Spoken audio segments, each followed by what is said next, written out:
can't handle much more stress. You literally drove me to break my sober October just today. I'm surprised you didn't break it last night. Single-handedly. Okay. God damn. We good? Drew, I don't know, man. Are we? I'm falling apart on the inside. Yeah, we're good, dude.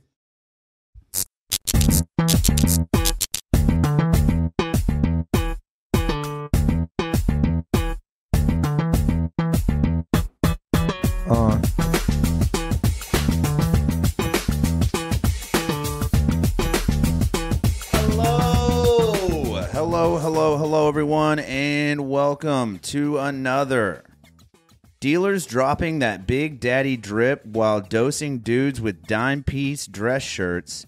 Uncle Gary dyed his hair dark black and dances with dames at dive bars episodes of Thedaysgrimm. My name is Brian Michael Day. My name is Thomas Grimm. And I am Drew Head. Keeping it tight, and I appreciate it. Drew, what's on your face, dude? What's happening? I got a spider web.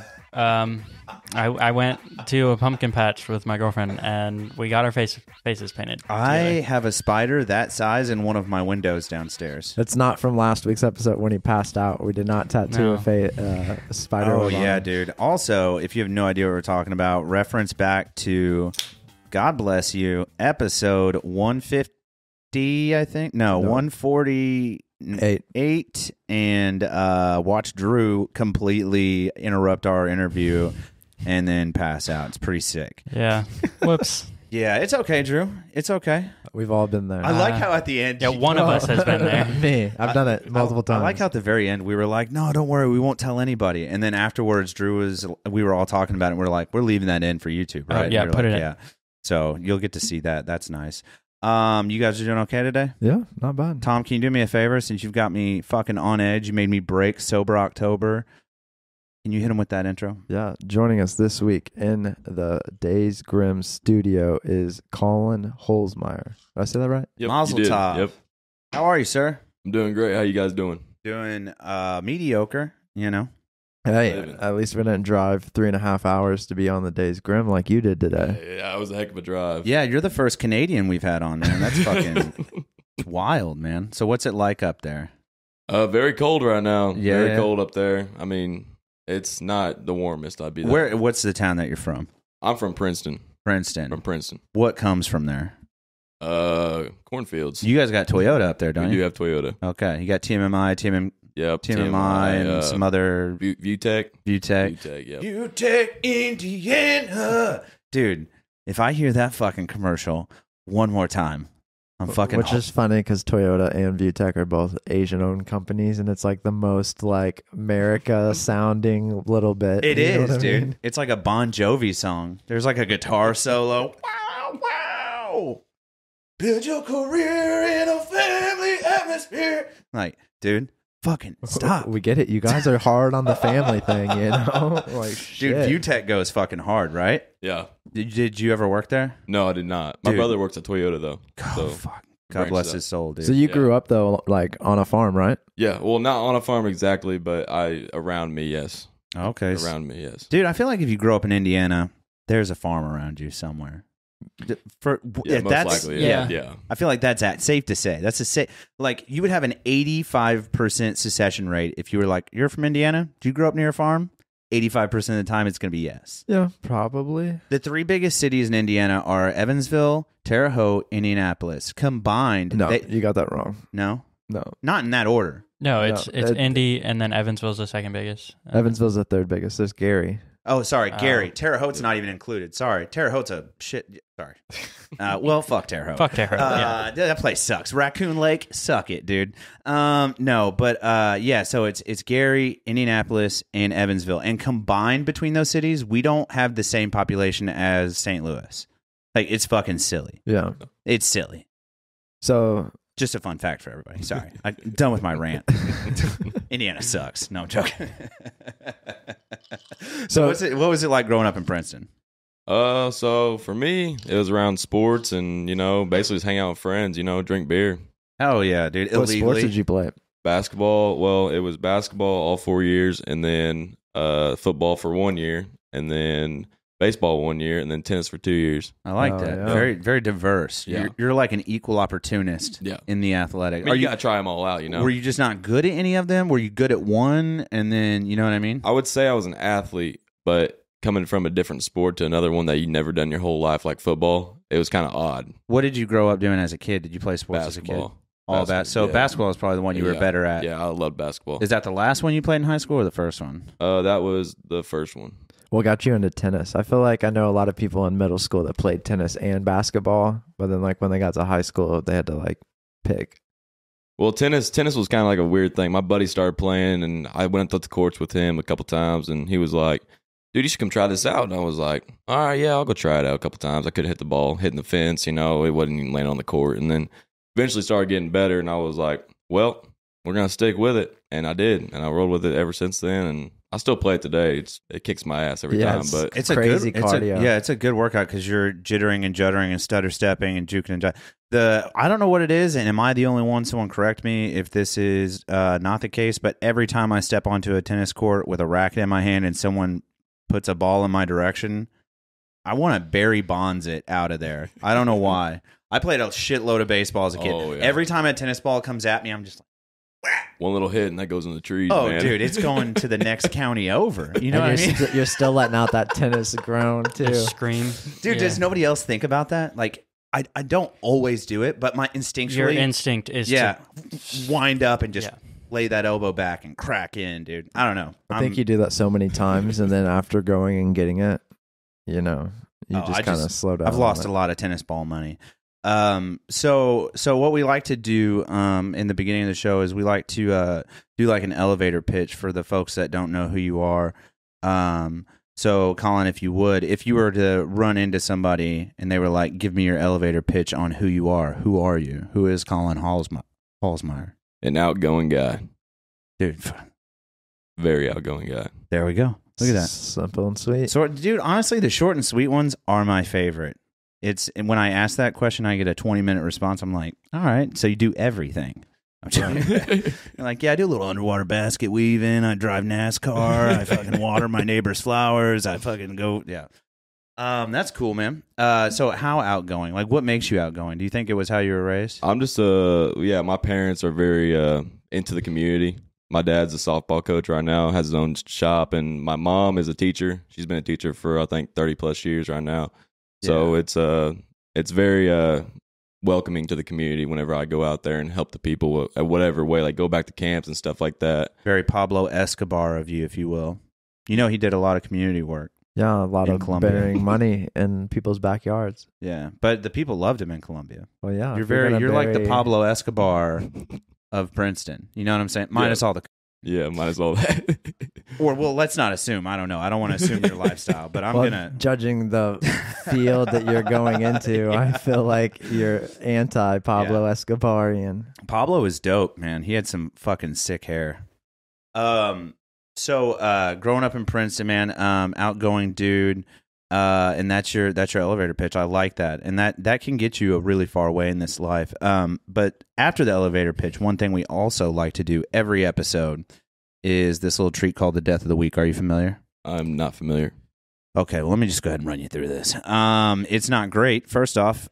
Secondly, we pick out one unfortunate soul every week somewhere in the world that has died in a very unique or unfortunate way, or some might say in a funny way. I don't claim them to be funny. Death is not funny. However, it is a very unfortunate part. So we're going to go ahead and roll into this week's Death of the Week. Drew. The death of the Here we go. As soon as Drew figures it out. Here we go. All right. The death of, oh God, I can't read. The death of over 1,000 garment workers in Bangladesh. The 16th newsletter 2023, April 20th, 2023. Here we go, guys. Oh man, this is a bad one. I'm just going to read it verbatim. Dear friends, greetings from the desk of Tricontinental Institute for Social Research. On Wednesday, 24 April 2013, 3,000 workers entered Rana Plaza an 8-story building in the Dhaka suburb of Savar in Bangladesh.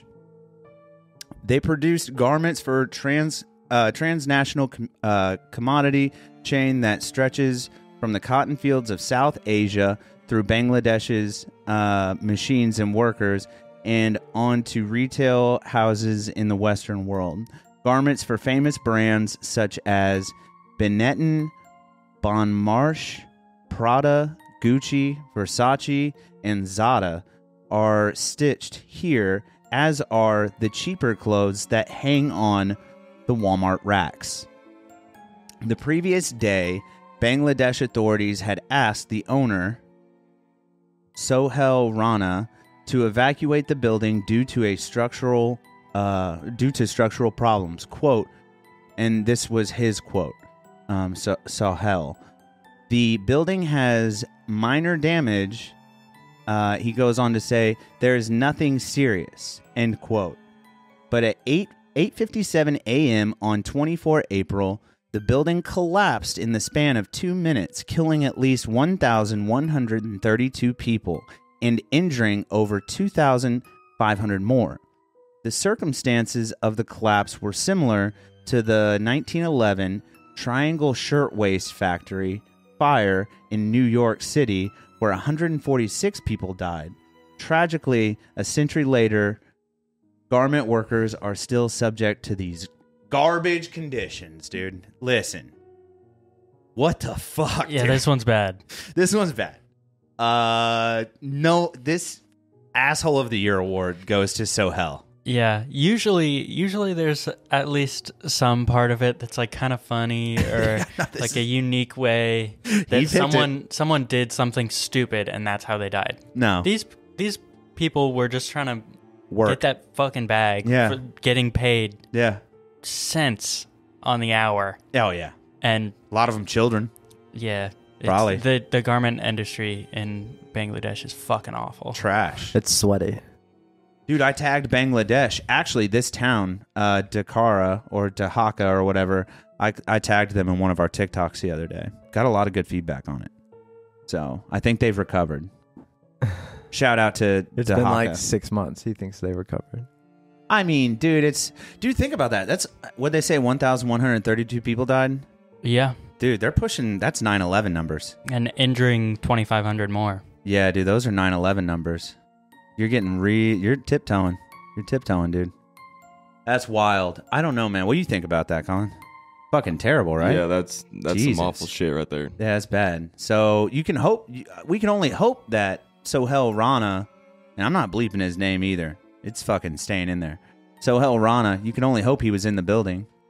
Google Sohail. Is he alive? I want to know if he's alive. I think so. Just Google Sohail Rana. Yeah, Is he alive? Just apparently he's a Bangladeshi film actor and director. Just Chode Stroker. And he owns a and- child factory. Oh, maybe this is two different people with the same name. Oh, yeah. And Probably pretty common. more on Sohail. Click on more on Sohail. On the right.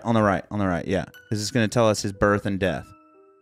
No, he's doesn't still say. alive. Looks like he's still alive. Born in 1977. What a fucking chode smoker. In my, I took a global studies course and we talked a lot about the garment industry in like India, and I think we talked about this specific incident. It's like the worst in history. garment factory accident in history. Yeah, man. And dude, honestly, I was just looking up like clothing, deaths related to clothing. There's some fucking good ones. And then Tom barged in. I had some funny ones too.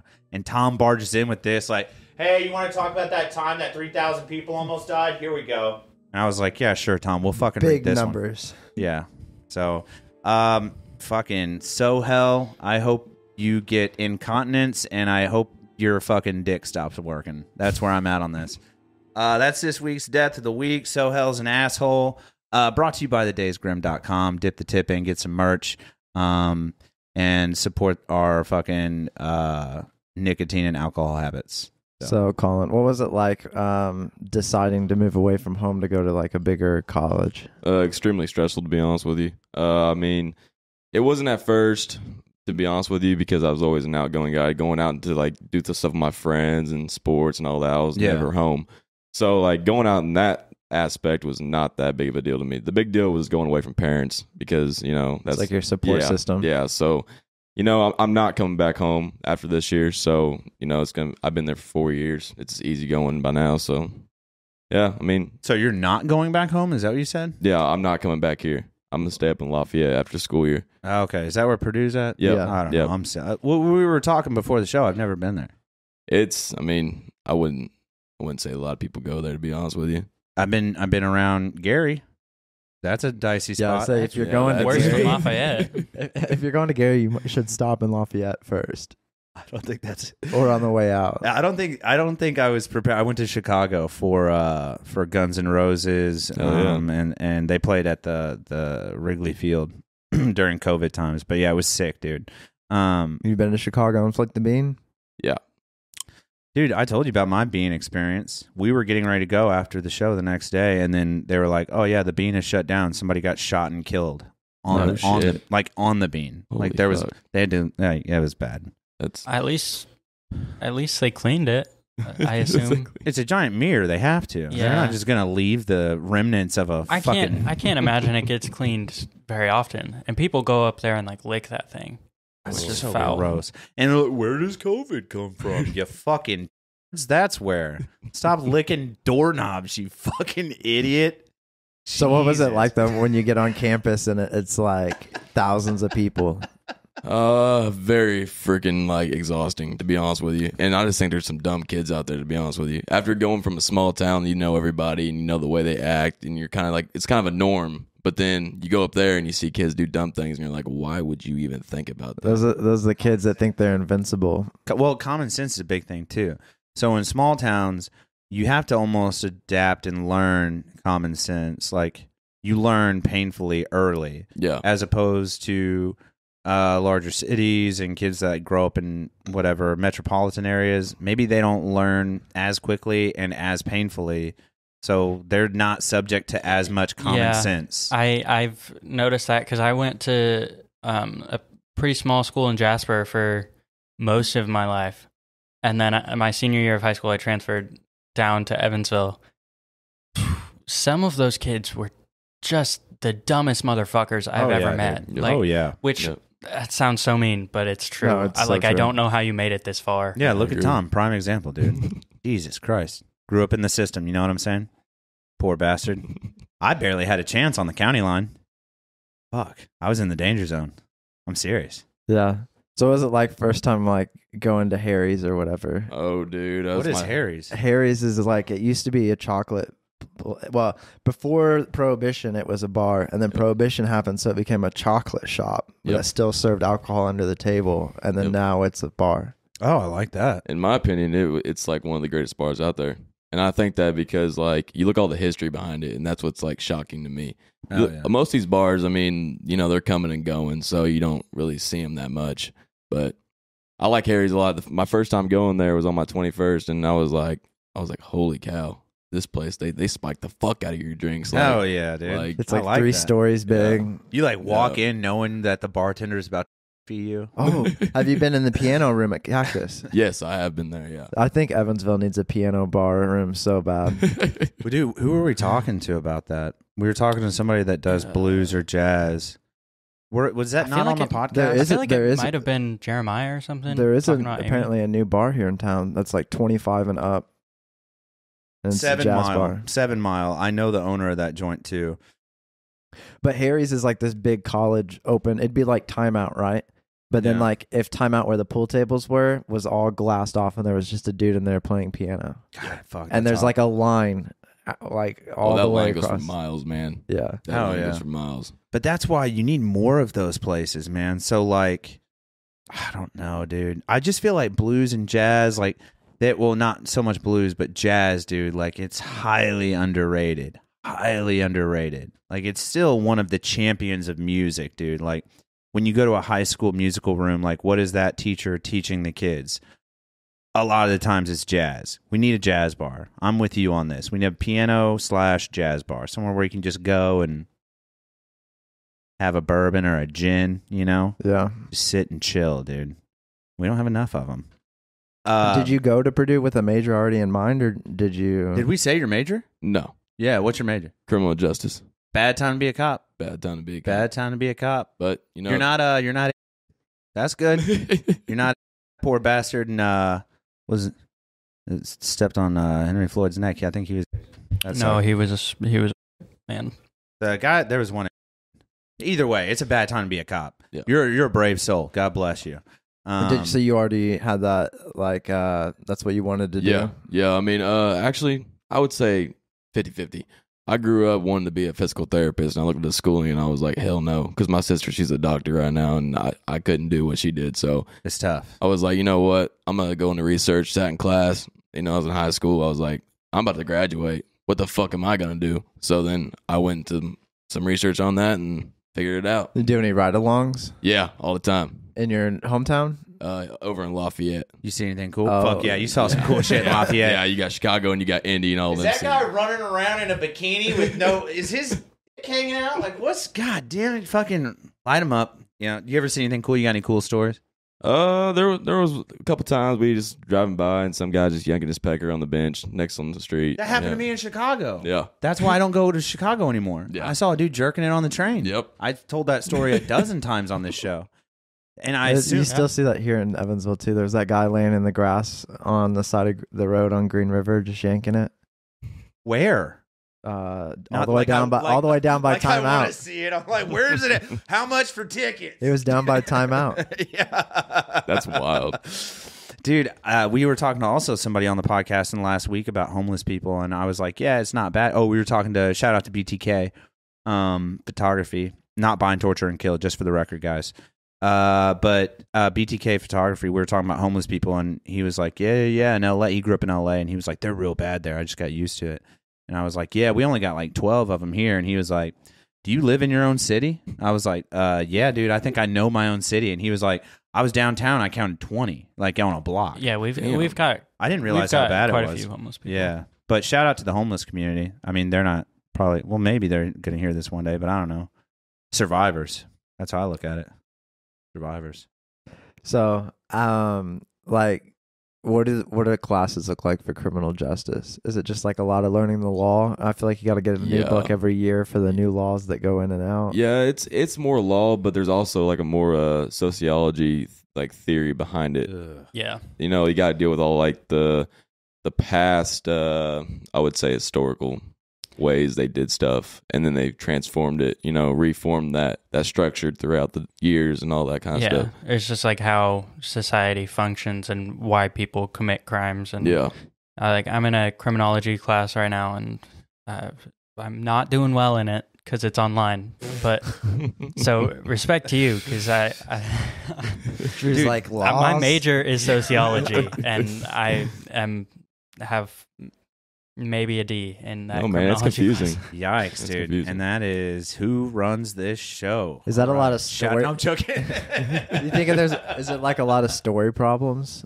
Like on a test or whatever? It's like A lot of situations, like they put you in situations and they want you to give the answer, but it's not really your answer. It has to be like, I guess, directly what the professor wants. Like, you know.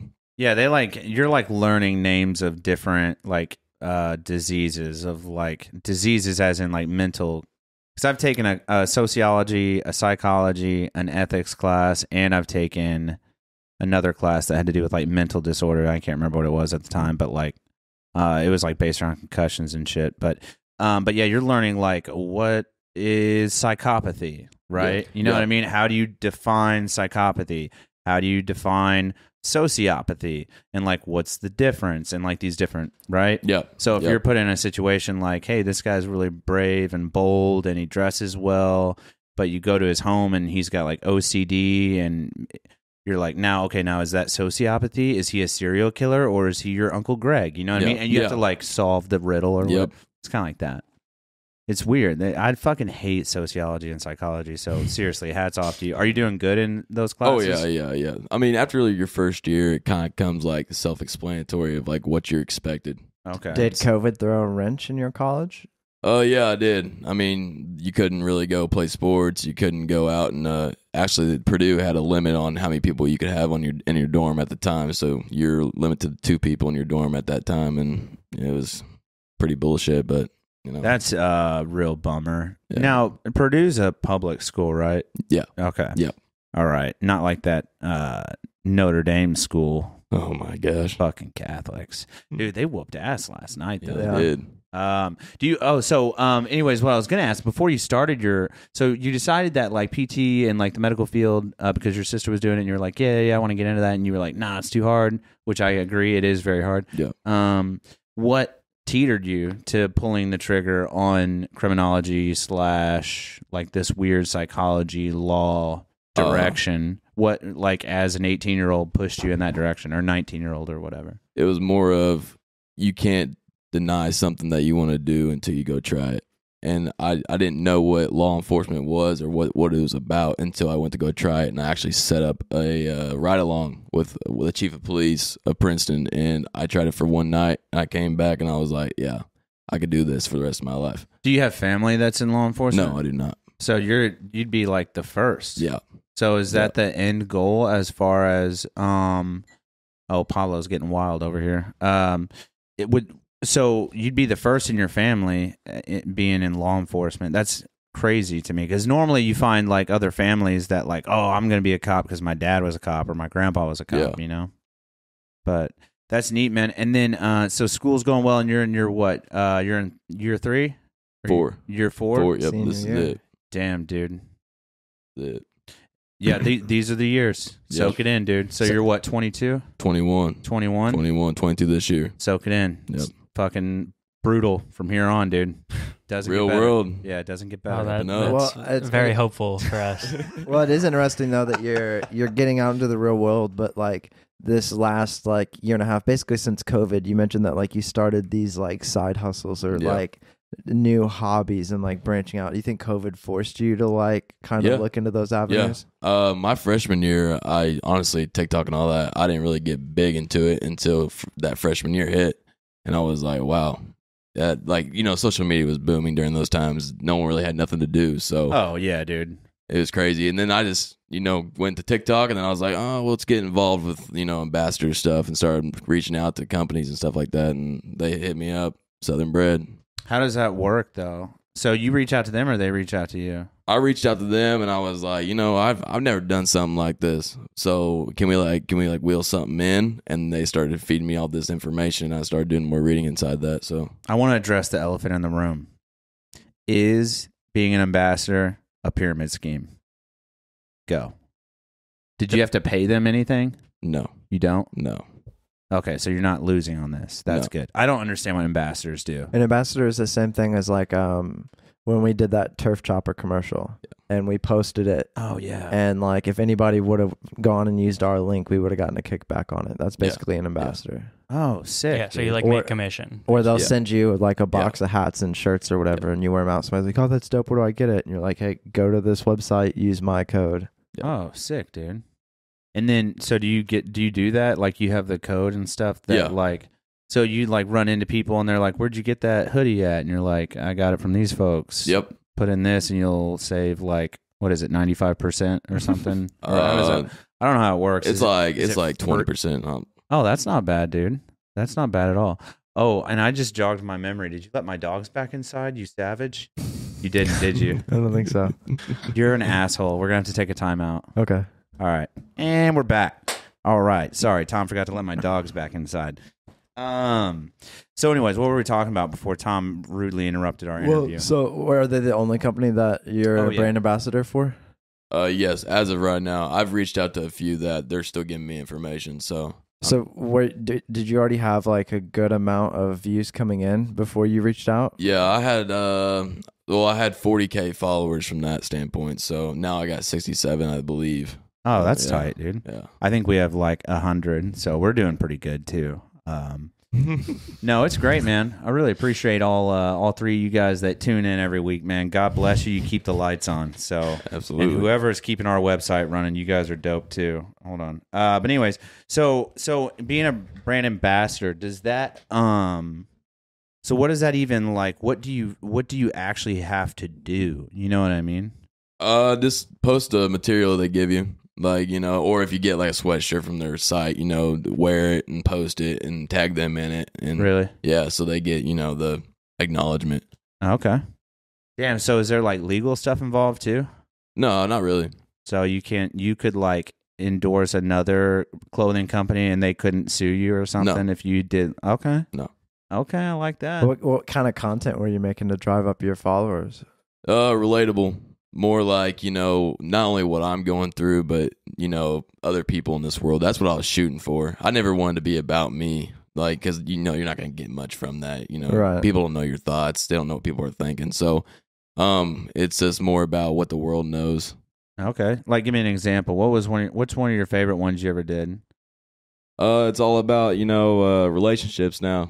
This generation is really, like, corrupt on relationships. For sure. Like, it's all about, one-night stands, hookups, all this, but no one wants the real. Yeah. And that's what I did one TikTok on that, and it blew up. Or like people won't leave a relationship until they got another relationship lined out to That's go to. no shit. Yeah. Ah, dude. Yeah. When you think about like the human race as of where we are at this moment, it's trash. Yeah. It's fucking trash. Dude, my grandfather, God, I'm so glad he's fucking gone, man. God rest his soul, dude. He would fucking roll. He's rolling in his grave right now. He's like, he's fucking young. Are you a big history guy? Not a big history guy. Not a big history Dude, guy. I'll tell you what. We were talking crime earlier. I just started a new book by Tom O'Neill. You read much? Very few often. I mean, it's. I started this new one by Tom O'Neill, Chaos, and it's all about he breaks down the Charles Manson murder of Sharon Tate and Seibel or Sebring, whatever that guy's name was, and then the other Polish dude that got murked in that evening as well. But basically, like, it's a really neat deep dive on the murders that happened with Manson and, quote, the family. Yeah. But it might be something you're really you'd be into. Because, I'll check it out. There was a book written shortly after the murders. They all got the death penalty, and it was called Helter Skelter. And that was written by the defense attorney. I forget his name, Bugliosi, I think. But this book came out like 3 years ago or something. I'm surprised you didn't shout out Frank Bill on the Southern Crimes of Indiana or whatever. Well, I'm only in this one right now. That's what rings a bell. And it's very much in detail of like, here's the mistakes that the Helter Skelter book made. And he's questioning the prosecutor who wrote the book and put the guys to the death penalty that did the murders. So the prosecutor that gave them the death penalty wrote this book, Helter Skelter, and they made a movie about it, and it blew up in the 70s. And now this guy, 30 years later, is like, a lot of these leads aren't adding up. So now he's questioning, like, did this guy just, like, tie up holes to, like, send them to prison, but B, to also make his story for this book make more sense? It's a really cool book. I'll have to check it out. It's a really cool book. If you know anything about Charles Manson, give it a look. So what's made you seal the deal on staying in Lafayette? What'd you say? What's made you seal the deal on staying in Lafayette?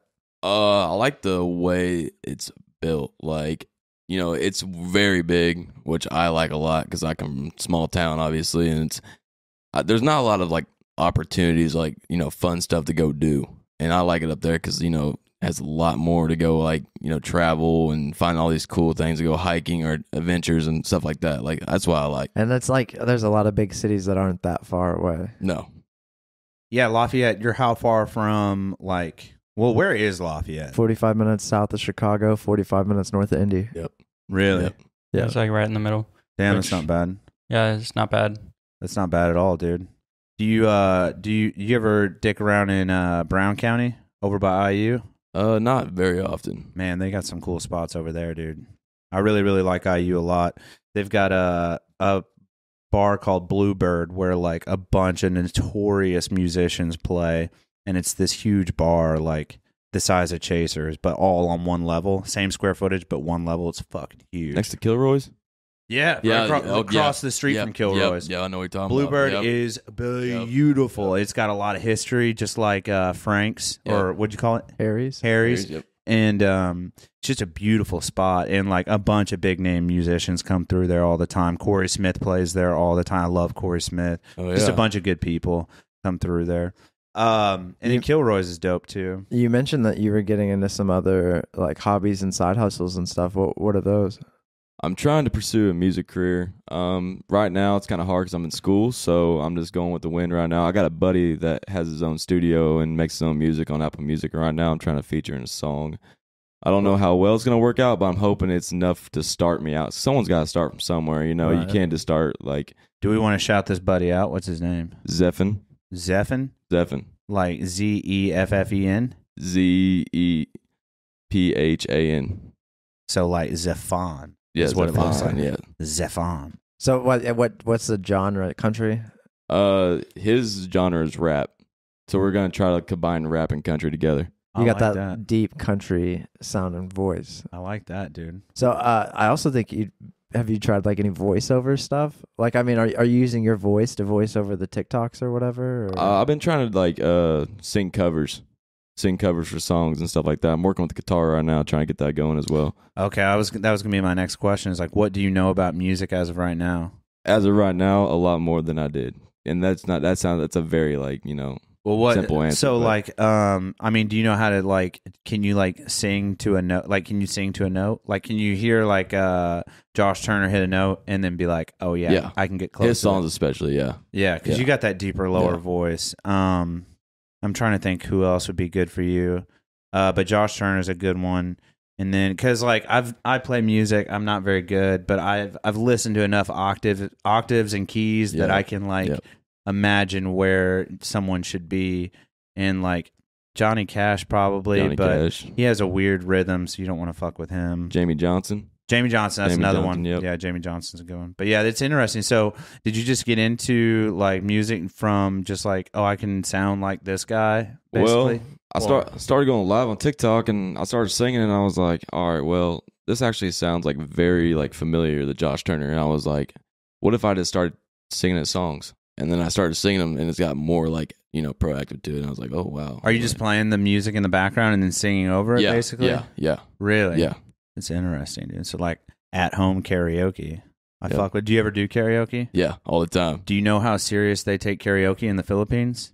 No. They'll kill you if you sing a song wrong. Really? Fucking serious. Apparently, word on the street, and Drew, you can back me up on this.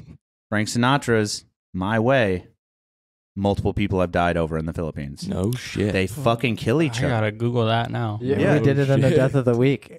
Yeah, we did a Death of the Week where a Filipino dude, I could be wrong, maybe it was Malaysia. I think it's the Philippines, dude.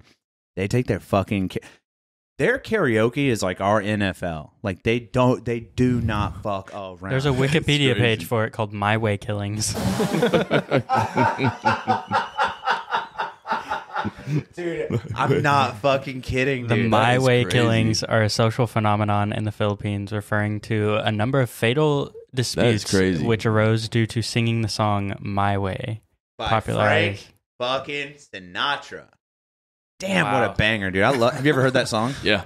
I fucking love that song. I'm a big Rat Pack guy. Love fucking Frank Sinatra, dude. That's unbelievable. Oh, God. Right. They won't even, some bars in the Philippines they won't let their DJ put that on the list selection. So they're serious about that shit. Yeah, they're dead fucking serious. They do not fuck around in the Philippines, man. Shout out to the Philippines. Stand your fucking ground, guys. Fucking, I'm with the Philippines. Fuck them. Don't fuck around with karaoke, dude. It's real shit. Real shit. So did you ever mess around with karaoke? I did it a couple times in Nashville, just for fuck's sake, you know. Just went to a bar and I was like, let's sing a couple songs. You dick around in Nashville very often? Not very often, only twice. Really? Yeah. You got to go to a spot called Tootsie's. Tootsie's is real good. Yeah, Tootsie's is like one of the first bars that ever hit Broadway. Is that close to Nudies? It's right at the head of Broadway. It's like it's definitely at an intersection, but like basically anyone who's ever been through Nashville has been to Tootsie's and they've signed something or they performed there. Tootsie's is like a Nashville legend. Brian, you do karaoke? I feel like you get a couple beers deep. No, dude, I fuck with karaoke hard, dude. I fuck with karaoke real hard. I can sing okay, but I can't play and sing. So oh, me neither. It's impossible. Thus why I've not made it big. So, it's a hard field to get into. Yet alone, like, I mean, if you can do karaoke, you can stand in front of a crowd and at least sing. But then then you bring an instrument into it. Unless you're like only singing, It's easier if you play rhythm. I'm sure that's what you're learning. Yeah. So I can do that in the comfort of my own home. Like doing it in front of people, I would probably get a little wigged out because it's just a lot. It's just a lot to like know the chords, keep the tempo, don't forget the words, and hit the notes that need to match the guitar. Yeah. It's very hard to do all of these things at once, and you're doing it in front of 100 people that already fucking hate you. Yeah. They're like, you suck. Where's Jason Aldean? Yep. You know what I mean? Yep. They're like, hurry up, opener, you're trash.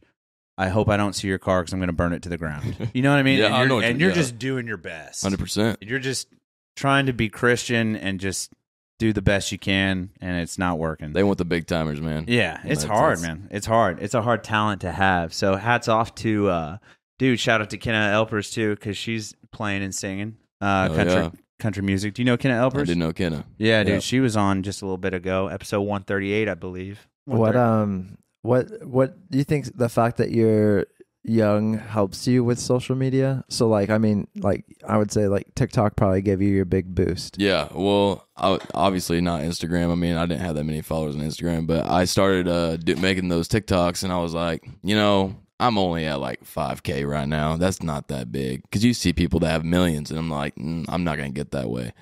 And then I started getting that way, and I was like, wow. I was like, yeah, I could probably start doing this. And then that's whenever I started incorporating like music with it too. And I was like, okay, maybe I could start going to that too and just wean out to it, So when you were at that 5K mark on your TikTok, God bless you. Thank you. When you're at that 5K mark on TikTok and you start seeing, new followers every day by the dozens or whatever, and eventually by the hundreds, what do you change at that point? Because so I'm 33. So like TikTok for me is like, I've always had social media my whole life, for the most part, my adult life.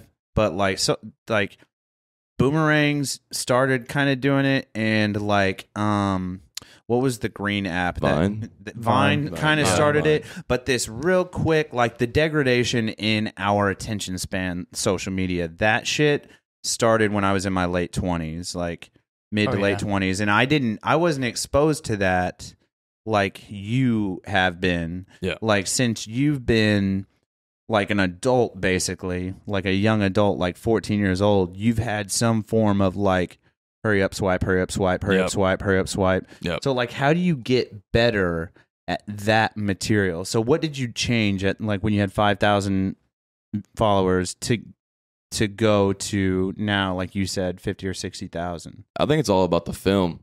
You make something that's similar than everyone else's, they're just going to scroll by it because they're like, we've already seen this 1,000 times. Like the film and making like, what's the word for it? Just making it pop. Making something pop out in a way like text wise, or the way the video like can like translate, like what's the word? Like the transitions? Transition, that's what it is. Transition it to something else as well. Okay. Yeah. So did you start doing your TikToks differently at some point? Like at 5,000, like did you start using a different app to edit TikToks? Yeah. Or what do you use? Just out of curiosity? CapCut. Oh, I use CapCut, dude. Yeah, CapCut is what it is. Yeah, it's okay. We do a lot of our editing on Premiere Pro, so we're trying to make all of our TikToks in Premiere Pro, which has been challenging. But yeah, it's definitely if you're making TikToks, check out CapCut. It's legit. I never got to the point of using an external app to edit any of my TikToks. Like really, there in like 2020, I was like posting a lot and got up to like 10K, and then I haven't posted in like a year at least.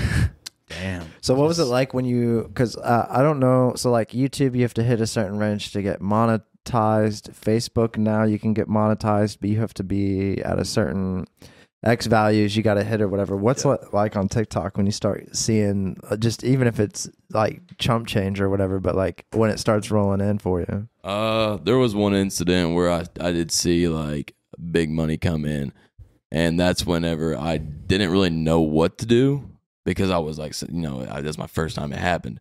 But it's actually a really good feeling. I mean, it kind of like boosted my confidence to keep on going. And the more supporters, the more confidence I go, and I can't thank them enough for giving me that support because they could easily just unfollow, Right? And that's the thing that kills me is like I gotta keep updating my crap, keep it going. So. Just really just thank God they're Chinese and not Filipino, because if they were Filipino and you were pulling out your music stuff, dude, you're getting hate mail. Yep. You're lucky if you don't get assassinated, honestly. There's a couple of them that come in there though still. Yeah, you get hate comments.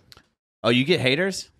Easily. Hell yeah. If anyone who posts regularly on social media, What's your favorite hater? Because we've talked about ours on the show. Gay poem. Yeah, that was so fun. I still cry when I watch that TikTok. It's so funny. So funny. But do you have like a favorite hater instance where they were like, they said something that just really stuck out and it just stuck with you? Well, usually they don't give me like the names. Like it's usually like user 9720. Oh, I hate that shit. It's never like an actual name. But what was do you have a comment that sticks out where it was like fucking shave your sideburns, homo, or something? I don't know, dude. It's usually something about gay stuff. Oh yeah, I don't know why. That's always a go-to. Yeah. Fucking. What are you gay? Like, do you let like? Was there a point in time where the comments used to bug you?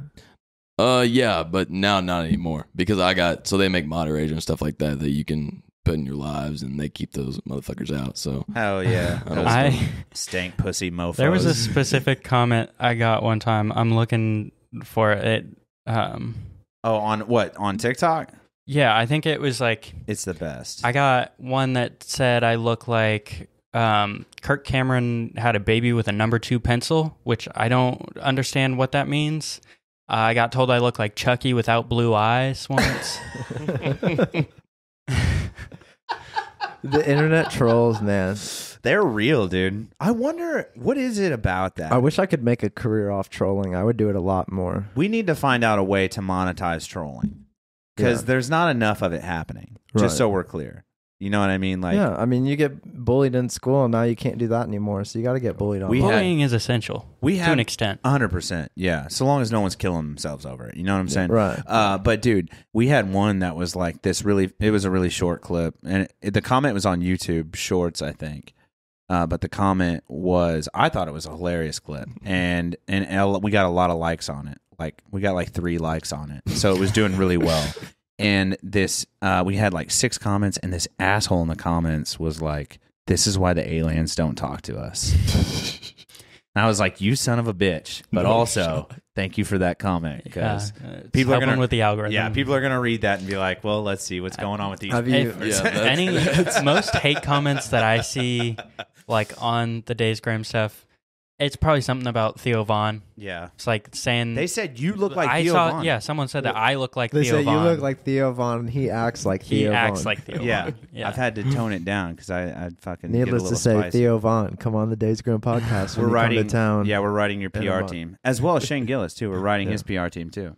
So have you thought about taking any of the short form like content you're doing on TikTok and maybe expanding it out to like 5 minutes long and like putting it on YouTube and then like posting your TikToks on YouTube as well? Like grow bigger following there. I was gonna try vlogging, just like real world vlog my life and stuff like that. But a lot of people do that, and I want to be different because that's not like I come from a family where like you find your own ways and don't go lean back on a legacy. So I don't want to be that person that just makes vlogs. I thought about doing like a vlog, like how you see on like Star Trek, where it's like pilot log, whatever, it's like today's whatever date this time or whatever, and this is everything I did that day. And Mom fucked up my grilled cheese again. I mean, there's like totally ways that you can do that and set yourself apart from other people, because there's thousands of people making vlogs who no one fucking watches. Dude, I watched a vlog the other day where a guy literally opened his garage door, took everything out, and reorganized his garage, and it was like sped up times 6, and it had like 1 million views on YouTube, like and he didn't say a single word. Weird Damn. niche shit like that, or like if you develop your own style, like Casey Neistat, like people will gravitate towards it. I don't know what that dude's doing in the garage, but he's doing it right. So shout out to Yeah, him. he didn't even have Have like you any guys- transitions. Like there's like you could do the same type of comment, like same type of video that somebody else is doing on a vlog, but if you add more transitions and cuts, and it contains more engagement. But this guy, no. No. Have you guys ever seen the videos of I think they're like Malaysian or something, just the 2 guys in the woods that like build houses and Oh, shit? I fucking love those. I love dude. them. Have you looked up how much money one of those videos is worth? A lot, I'm sure. Even if they get paid a penny per 1,000 views and they have 6 million views, you know what I mean? That's still $6,000 in a third world country where it's probably like a whole year's salary. Dude, this is a heavy Asian episode, dude. They don't get enough representation, dude. Shout out Asians. But yeah, dude, it's wild. Like, what do you think about TikTok doing the longer videos, though? They just started that in the last year of like, now you can go over the minute or the minute and a half mark or whatever it was. Do you ever take advantage of that, or do you stay at the 90 seconds? Stay at 90 seconds. Really? Yeah, keep it short and sweet because no one's going to sit there and watch a 10-minute video. Unless you have something really interesting to say. Yeah. Yeah. I don't know what. But also, there's no excuse for people to be like telling a story and be like for part 2. You can post 3 minutes. That's enough time for your fucking stupid story. Fuck that guy. Fuck that guy, dude. Fuck that guy or girl or whatever that says, I found send a marble- comment for part 2. I found marble racing on TikTok. Oh, we were going to talk about that. You know, people are out here, folks are out here racing marbles. Really? Yeah, you know about that? No. You do any marble racing? No. Have you seen any weird thing on TikTok that you're like, Pull that's this up. interesting, I didn't know about? Or No. Oh, remember the GIF that I sent in the group? It was just it was like a ramp with a bunch of marbles going down it. I mean, I don't know. I laughed. pretty Majority of things I get is like thirst traps, so I'm like, really, your yeah. algorithms just got you Yeah. down to butts. Yeah. Dude, for a long time, my algorithm was a lot of tornadoes on YouTube. Dude, Tornadoes? Yeah, I was just because we had a friend on years ago, or I say years ago, it was years ago, when that tornado tore through the 6 counties in Kentucky in like December. Yeah. In December. And then I watched his documentary, which is really good. It was 10 minutes long. Shout out to Mike Oppel. The documentary's on YouTube. It's for free to watch, and it's called December 16th or whatever the date was of that tornado. He did a really good job.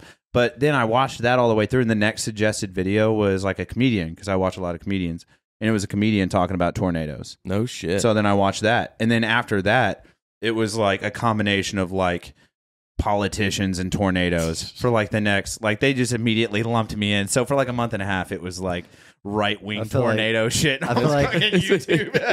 Yeah. I feel like sometimes it's funny because like I feel like the algorithm sometimes struggles to figure out. Dude, hold on. Marble race. I think they got like a lap counter and This everything, is bro. real shit, dude.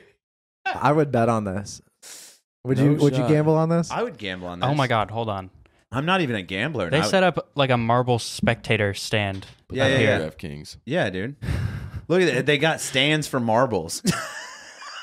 I love that. Homeboy's disqualified. The leader just got disqualified. So if you're watching on YouTube, you're seeing now, this is real that we're talking about. And blue and white's in the lead. And that's WOD. This is what people do. And how many views does this have? 9 million? Probably a lot. Yeah. I don't know. On let's February 3rd, 2023, how can you find the view count? This account is called Gels Marble Runs. It has 1.4 million subscribers. Okay, and easy. 6K likes on this video. and 21K. 210K 210K. views. That is freaking nuts. This is what's happening on YouTube. That is nuts. YouTube is so much darker than TikTok. There's some weird shit on there. Yeah, dude. There's that one guy that you and I saw that shaves his butt. Oh, yeah. He shaves his butt, and they let him show his butt on YouTube. Yeah. Do you know about this? No. It's like he No. showed full hole. He nared it. Yeah. Or he nares it. Yeah. Yeah. We Yeah. were the night he passed out. Yeah. We were watching Two Bears One Caves, and they were talking about the homeboy that just You're watching your mom's house, not Two Bears One Cave. whatever. Yeah. And Yeah. and the He showed his mom the video of the this little She's Asian like, twink. Tommy, I don't want to see this. yeah. He's like, Tommy, you're so gross. Yeah. Uh, But he for real just showed full hole on YouTube. All That's B-hole. unreal. All B-hole. Not flagged or nothing. Unedited. No. Millions of views. I think they need to Millions. add in an extension on I think- YouTube to where you can put in your age and you can get like a live leaks. I think it was because he had like it that. marked as adult, like Is for educational. educational and Hear me for out. 18 plus. Hear me out. Take my Genius idea. Genius idea. In the world of mergers, when Disney is buying fucking everything, okay, hear me out. YouTube merges with, wait for it, Pornhub. Boom. And then now you've got this conglomerate. They're the same company. They're the same That's a company. slippery slope. There's a lot of family vloggers and underage YouTubers. There's going to be some child porn. I just learned that Yeah, you true. can control the type of ads that pop up on your page now on Pornhub. on YouTube if you're Oh, okay. monetized. So you Sick, can dude. like I don't have like a page it- on Pornhub. like if there's something like if there's something that you wouldn't agree with like Yeah. being promoted on your page, Yeah, you of can course. adjust that in the advertising. Yeah, they have to. It's Google, man. Yeah. They're fucking. But I don't know. I just think that I'd like that too if YouTube had like an unedited version. So you got like ideas written down of different like vlog-esque style. If I was gonna go vlog way, I think I'd just do like my life. But if I did my life right now, it would be so simple. But then if you did your life as a law enforcement officer, it'd have to be somewhat censored yeah, to a degree. yeah, that's the only problem with that. And going to that field too, I kind of gotta watch like what I post and shit like that. So Names, badge Yeah, numbers, yeah. faces, yeah, all that senses. Do you follow who's the there's a cop that's famous on YouTube, Donut Donut? I've heard of Donut it. operator, I think. Yeah, I've heard of that. Something operator, but he's a cop from like Massachusetts, and he on his YouTube channel will like, here's the clip of the week, and his show every week is like he picks one clip and he like diagnoses the situation from top to bottom, from like chest, Like a play and pause and like Yeah. this is what I was thinking Yeah. up to this point. This Yeah. is what you do. and then this is what they did wrong, or this is what the subject did that caused them to get drop kicked into a ravine. That'd or be whatever. interesting, like a law enforcement officer reviewing other law enforcement videos. It is. He's a very successful YouTuber. Could you look up Donut Operator? Is just to make sure that I'm correct. He's got a very good channel though. But he does due diligence in that like you can tell he edits the videos even though they don't need to be. They're public knowledge. Yeah, Donut Operator. And he'll edit these videos like with the names and the faces out, but he's really, really good too. Oh yeah, But that would be a cool vlog, but Yeah. you would have to be very, very careful. yeah. And like down here in Evansville, we have like a Evansville Watch. Do they have like a Lafayette Watch up there? They have a Lafayette. What is it called? Scanner. Lafayette scanner. Basically the same thing. And they like drop what's happening. Yeah. So Yeah. did you ever live in Evansville? No, So you don't know anything about Evansville? I know a lot just because I played basketball here a lot. Really? Yeah. Okay. I mean- Evansville's a cool town. I didn't mean to cut you off. Sorry. No, you're good. I was just going to say people from Jasper and Princeton and like that area, they come to Evansville to Oh, have fun yeah. and shit. Because Really? there's, Oh, yeah. there's not shit to do You up there. you ever party with some rights kids? Rights kids. No. Oh wait. Yeah, I have. Yeah. Now you got to be careful about the modern day kids because they're all Catholic and it yeah. gets a little weird. Yeah, I'm not a fan of modern day. Yeah, dude. Their football team, I think, looked pretty good this year. I did. Yeah. They look pretty decent though. But yeah, it's neat growing up in these different towns. Princeton probably not so much. Hell no. What's Princeton even known for other than TMMI? Well, we got a WNBA player right now, Jackie Young. You know her? Is she in Russia? Is that the No, one no, that she got plays a- for Las Vegas Aces. Oh shit. Yeah, Okay. they're in the finals right now. And then Oh, we shit. have our boys basketball team in 09 won state. Hell yeah. And then other than that, I mean, Their KFC used to be a buffet. yep. Fuck Then yeah. we got rid of dude. that and got Arby's. Right. Damn, that's such a downgrade. Yeah. You know what I mean? Yeah. Google says, what is Princeton, Indiana known for? It's known for some of its popular attractions, which include Toyota Indiana Experience Center. I like how they said popular attractions plural, and then they were just like, Toyota. I mean, we got Lafayette Park too, but They were like attractions plural, but also it's just really just Toyota. Yeah. So, do you have any other? Do you have any like senior year bucket list things to do? man, I'm just trying to go to the bars as much as I can because I know after I get out, it's gonna be hard to go. So, especially going to be a cop and stuff. No, it gets easier. I promise. Really? Yeah, it gets easier. I think You it's a find little more- different as a cop, though. True. Yeah. Yeah, as a regular human, you find more reasons to be at the bar. You're like, man, fucking this sucks, and then you just go to the bar. No, it's cool though. So do you have so I was previous military, and then like whenever I got out of high school, I had to do certain things to like get ready and gear up for the military before I could like sign the contract and leave. Is there stuff that you have to do in this final year that like are you like for sure like a shoe-in for the academy, or are there things you have to do? What's the applying process look like? Are you even going to be a cop? Do you know what's happening after graduation, or what's the situation? The situation is that I'm going to graduate, and then after that, I plan on applying while I'm in school. I'm going to be an intern for Lafayette Police, hopefully. And I got accepted to the internship program. So hopefully after that, during that process, I can apply. And then after that, you go through like the polygraph and all that kind of stuff. Have you talked to any interns that have done it before? Yeah. What did they say? What's that experience like? What do you do as an intern police officer? Defense tactics. You learn those a lot. You learn a lot about weapons and all that kind of stuff. And, Sick, dude. You know, K9 stuff. All that. Are you worried about? I always feel weird about like the polygraph. We need a polygraph machine first of all. Fuck, dude. What if we did a polygraph on the pod? Fuck, that'd be You tight. should do it. Dude, that's tight. That is so fucking tight. That's the best idea you've ever had. Yeah. I wonder what a polygraph goes for. I don't know. I'm sure you've seen this. There's like a polygraph guy on YouTube. Yeah. That's like any famous person or YouTuber who does a lie detector test. It's the same guy. He's like in LA, but I'm sure we could find someone around here. But I heard they ask you like, have you ever done drugs? What kind of drugs? Well, they don't ask you what kind, but they're like go through the list, and they're like this. So fun story. Because I was ex-military, when I got back after I graduated from U of E, I actually applied for up in Princeton. I went to Princeton University to apply for the Indiana State Police. Okay. Which was interesting. Yeah. Not a fan of your campus, by the way. No. What's going on up there? And then when we went to the gymnasium to like do our runs and stuff, and clearly I'm an athlete, so like I was keeping up with everybody. There was one cop that was there though, and he was just running laps around all of us. Like he was a fucking running back or something. I don't know what he was, but it was really, really neat. But yeah, that process is cool, but it's also very, very hard to get into if a longevity. It's if super you're long. not like, so I guess if you get a college degree in criminal injustice, are you more of a shoo-in than like me with just military experience, or like what do you think it is? I was always told that you're a shoe-in, but if you're military too, you're a shoe-in as well because you already have that experience, probably more than what I do coming out of college. They probably just saw that I was dumb. You know what I mean? I mean, if you look at most cops, I mean, there's some cops out there, I just don't know what the hell they're thinking. So, yeah, I don't you know. So what's that like staying in shape? I mean, like that's another thing. Do you work out a lot? Yeah, I work out a lot. Yeah. What's one of your favorite things? Like, what do you like about working out? Do you like running more than lifting?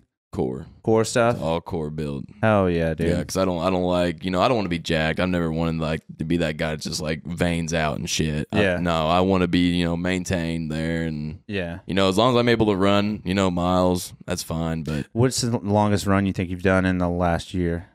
Last year. Yeah. Wow. Well, I guess running from Cactus to my dorm, but that's probably bad. What's Cactus? the piano bar. Oh shit. That's what's up. What's that? 2 miles? Yeah, probably about 2 to 3 every bit of it. Dude, speaking of runners, our boy Steve Matthews just won a marathon in Louisville. I saw that. Yeah. It was a half marathon. But he placed first by like 14 minutes. It was like 4 minutes, but still. It was like like he crossed the finish line, and the next guy, like the video ends before the next guy gets it. Yeah. There was nobody close to him. This dude is so fucking fast. It's so he has 3 or 4% body fat. Props to him. He's insanely fast. Fuck. Yeah, he's also bald though, so I got mad respect for him, dude. It's aerodynamics. Yeah, dude, seriously, he's Has there been anything you've so learned in the last few years that you like advice that you would give to like younger cats, just like gearing up to college or like figuring out what they want to do? You say younger cops? Younger kids, anybody. Basically just like don't go in there thinking that you're like better than everyone else, because then you're not open to anything around you. I came in there and I thought, I'm gonna be this cocky ass guy and not give a damn about other people. Well, I did that and I didn't find no friends. Then I stepped out of my comfort zone and I was like, maybe I just need to open up a little more. Explain that a little bit. How'd you step out of your comfort zone? Like, I was my hometown's very small, so I kept around my friend group. I never wanted to leave my friend group. I had like 3 friends I wanted to be around. When I got up there, had none of those friends with me. And I stayed in my dorm for probably like 2 to 3 weeks, and I actually went out one night and I found all my friends. And that's like the eye opener now, is that kids, when they go up there, they just want to like study, do this. Yeah, you have to do that stuff, obviously, but like, but like you also got to go to Brothers during the game. Yeah, like clubs, all that kind of stuff. Do you go to football games? Yeah, all the time. So you're just sad a lot? No. Their basketball games are better than their football games. Yeah, they got a decent basketball team. Yeah. They got a decent basketball team. That Zach Eating motherfucker is giant. I don't know that I've seen him. Oh, he's big. So, is there, what was I going to say here on the lines of the sport thing? Totally blanking. Are on what I you was gonna going, ask. well, that's that fucking pin kicking in, I dude. didn't even hit it. It wouldn't work. No, yeah, I'm totally blanking on what I was going to say. Dude, speaking of, his pin is an assassin. So, like, I don't partake in recreational activities, but Drew did the other week. And my God, did we talk about this on the show Yeah, already? we started the show. I think it was before we started. Yeah, I think okay. I think we opened the show with it, or it was right before. But he hit his pin and fucking night, dude. Yeah, not good. Went to sleep. That's that good. That's that good in Michigan. I wasn't even that high. It was just, I think it was literally bad. it made my blood pressure or blood sugar drop. So when I stood up, Lights out. tunnel dude. vision, and then I passed out. 100%. It sounded like a train wreck outside the podcast. I thought he fell down the stairs. I'm not gonna lie. I was like, oh fuck. He told me after the show, he was like, good thing I didn't make it to the stairs. I was like, that's where you were going? The fuck is wrong with you, dude? So just be careful, all you kids out there doing recreational activities in college, man. Do you run into a lot of that, like at these parties and stuff? Yeah, I mean, Fucking whatever. It's wild, dude. It's wild. I mean, it's an eye-opening experience when you walk in the front door and you see these guys crushing it up, Yeah. They're like, It's what wild, is this? dude. Especially when you come from a small town. Yeah, where you don't haven't see that shit. And then people fucking act like it isn't that hard of a drug. Like, I've seen people like try to defend it as like, oh, it's normal. Everyone does it. No, they don't. That's insane. I know 0 people that do. No, but it's wild, man. Like in college, I remember I went to a frat. I wasn't a part of a frat, but I had a buddy. Shout out to Blake Surgisketter. He's been on the podcast, Navy veteran. But he was a part of a frat, and I went to one of their parties, dude. And it was like, I mean, it was like a Pablo party. It was like Pablo Escobar up in this mofo, dude. I was like, God damn. They had everything but, you know what I'm saying? And it was like, coming from the county line, I only know meth. Yeah, that's the only drug you see in the county is meth. That's it. But yeah, so it's just, college is weird. So all you kids, be careful out there, especially with all that shit getting laced. Yeah, but I mean, have fun, live life, get to experience some things, Get a drug testing kit. That's my best advice to you. Carry Narcan. Yeah, Narcan and a drug testing kit. And Plan B. Plan B. That too. God, dude. It's over the counter now. It is? Yeah.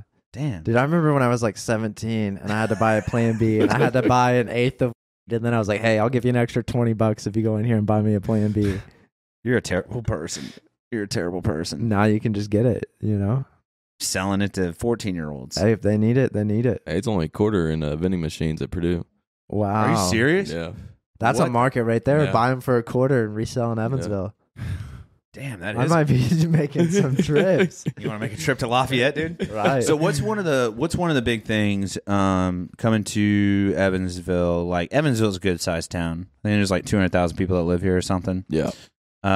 If you're talking to somebody from Evansville, let's say his name is Brian, he's bald, he's 33, and he runs a podcast, and you were trying to like, hey man, you need to come check out Lafayette. What would be one of the things you would tell that person about, like, you gotta come to Lafayette for this? I would just say I'm not a big history guy, but the historic matter of Lafayette, it's been there a long ass time, dude. Like all those buildings up there, like, you go into the bar and you see all this new technology they have, and you're just a normal looking bar. Yeah. But then you go to Lafayette and you see things in there like, like it's damn near museum shit. Like it's like holy yeah. fuck. There is a lot Like- of cool like architecture, and the Purdue's campus is really cool. You've been up there? Yeah. Oh shit! And I've you been need to Purdue basketball and football games. before you damn. graduate, you gotta go to Digby's and get the cheese bricks. I heard their food is freaking fire. Dude, the cheese bricks are literally like mozzarella sticks the size of my fist, and they give you Holy this fuck. like raspberry Polynesian stuff to dip it in. So good. Just go across Digby's. the bridge, and yeah, Digby's. It's on the square, isn't it? Yeah, Purdue's in Lafayette, and then that's West Lafayette, right? Purdue's in West Lafayette. Okay, so then it's just in Lafayette. Lafayette, yeah, Yep. right there on the square. Man, that's It's fire. I want some mozzarella now. Dude, I would. I don't know, man. Has there ever been like a dark moment on this? We'll just say the college years or whatever, where like you wanted to throw in the towel and like switch your major or like turn off TikTok or anything, and quit like school, anything like just Yeah. like as far as like I'm done with this, put it down. I mean, there was a couple times that like my freshman year, I'm not a big school guy. I mean, I really never have been. I've always wanted to just go into my career and just be that way. But going into Purdue, I didn't know how hard their schooling was until I got to experience it firsthand and going to my first class and realizing, well, damn, this fucking shit's real. Then I was like kind of like waiting around. I was like, is there any possible like ways I can just go be a cop straight out? And there was possible ways, but I didn't want to be that loser. I was like, nah, I gotta go. I said, I can't. I got to push this through. I got 4 years of it, embrace every second. And yeah, there was tough times. what keeps you going? Like what puts fuel on your fire to keep you going? Honestly, my friends there. I mean, my friends are like my number one supporters. They're my dogs. Have you ever sat in on a class that like you weren't assigned?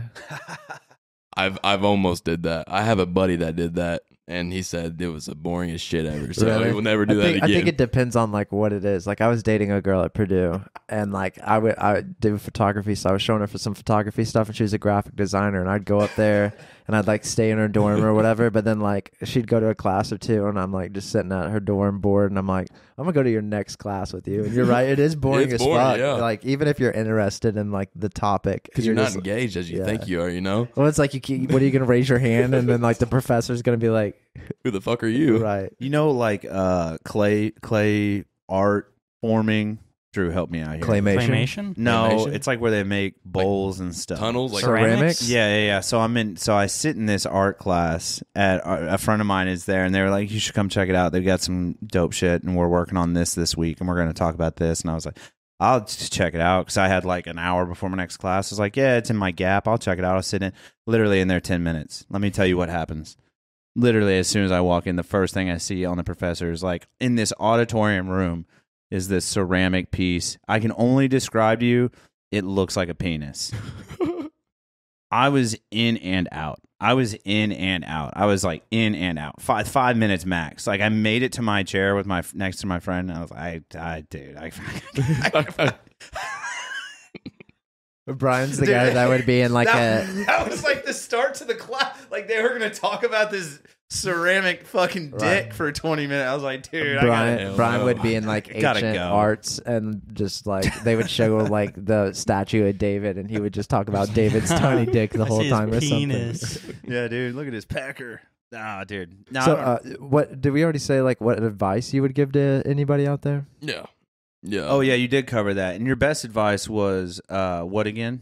Get Don't out of think- comfort. Get yeah. out of your comfort zone. And don't basically. think that you're hot shit. Yeah, don't think you're hot shit. You're 17 or 18 years old and Yeah. you don't know shit. I think Yeah, that's no shit, life yeah. too. Is just do uncomfortable things. And my best advice to a 21 or a 22-year-old, someone who's getting ready to graduate college, like, is literally the same thing. Like, you're just because you made it through college, you don't know shit. No, you It's don't. this is just a step that society makes us take, unless you're Thomas. That society says that you have to do to like go to advance past the next, like in Monopoly, to get to Yeah. the next piece, like to the next step, you got to like do the stupid thing. You don't know shit. No, There's a no. 33-year-old bald man that lives in a 2-story house on the west side that'll fucking square you right up. So, just be humble everywhere you go. I think is Yeah, just a absolutely. general good attribute to have. I And agree. then last minute shout outs. Who's got you to where you're at, and who's keeping you where you're going? Parents, number one supporters, my siblings, my brother, and my sister, and obviously my friends back at Purdue. So Oh yeah. Hell all yeah. those. And then what's the name of the farm you work with from Princeton? You work with a farm, work on a farm? Grass Masters. Grass Masters? Grass Masters sod farm. What's that like growing sod? Very exhausting, I'm going to be honest with you. I mean, not fun, man. When it's 95 degrees outside and you're sitting there and, you're hauling sod around, it's not the best. Dirt all over you. Good market for it, though. Yeah. And then where can people find you? We've talked heavily about your ambassadorship. We've talked heavily about your TikTok. So take the last couple seconds as we spin up the outro music. Tell people where they can find you on your social medias, where they can do whatever, man. How can people get a hold of you? They can get a hold of me on Instagram. It's c.holes12, or they can go to my TikTok and it's Collin Holzmeyer Music. I respond to DMs, private messages all the time. I'm not the type of person to sit there, bash on people for respect. So, I always tell people reach out to me if you want something or if you want to advice. I'm always willing to give it to you. So absolutely awesome. And then your TikTok is Collin Holzmeyer Music.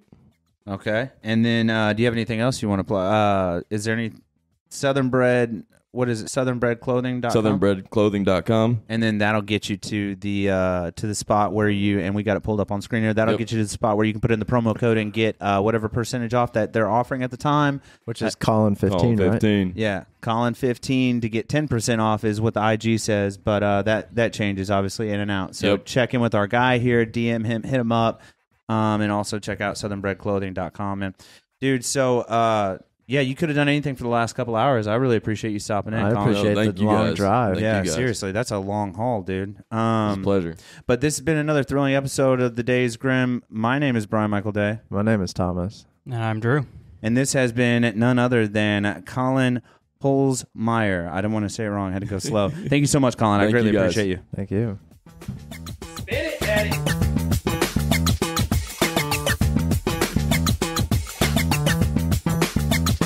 Hey guys, if you liked what you heard today, there will be a new episode next Tuesday as well as every Tuesday at 6 a.m. So hit that subscribe button and let your phone do all the work for you.